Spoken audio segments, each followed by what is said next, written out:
What's up everybody, it's Leon from the Orangery, and today I'm going to show you how to easily create realistic reflections in Photoshop.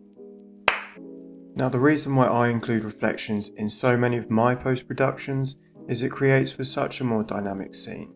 You want to create a scene that is intriguing, that holds people's attentions for longer, and the way you can do this is by creating depth and realism with reflections.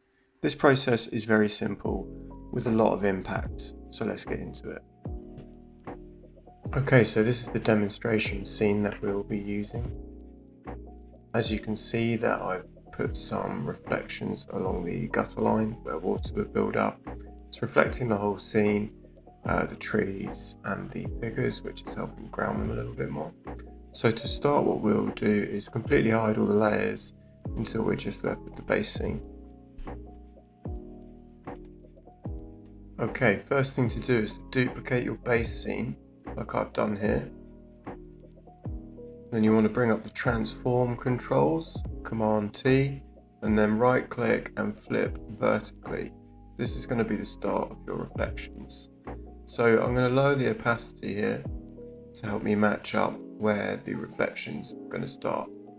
I'm going to bring this down, and basically the reflections will start at the top of the ground line, and then whatever's on the top of that ground line is going to be mirrored. This might not be 100% accurate, but you'll never be able to tell. So in our case here, you can see that this is the ground line. Okay, so now we're going to be able to apply a clipping mask to this layer and start shaping our reflections and erasing a lot of the information that we do not want.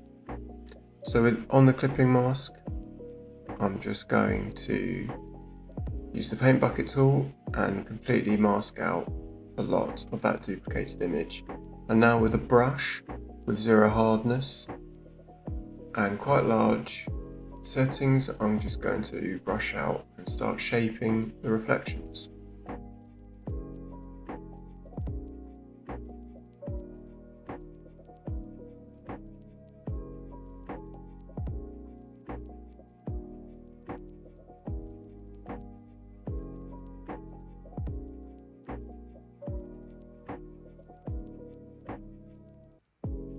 So we are nearly finished with this process. I just like to give the water some blur to take away some of the detail from it, as this is probably more accurate to what it would look like in real life.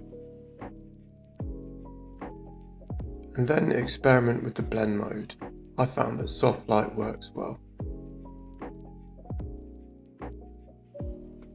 Okay, so that wraps up how to create realistic puddle reflections in Photoshop.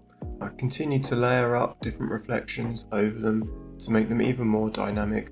I really hope you enjoyed that tutorial. I'm going to make a lot more of them, so please subscribe. That would be really appreciated. I'd just like to quickly mention the Orangery's website. It has loads of architectural guides, blogs, tutorials and resources. This is updated weekly. You might find something really useful on there. Link is in the description.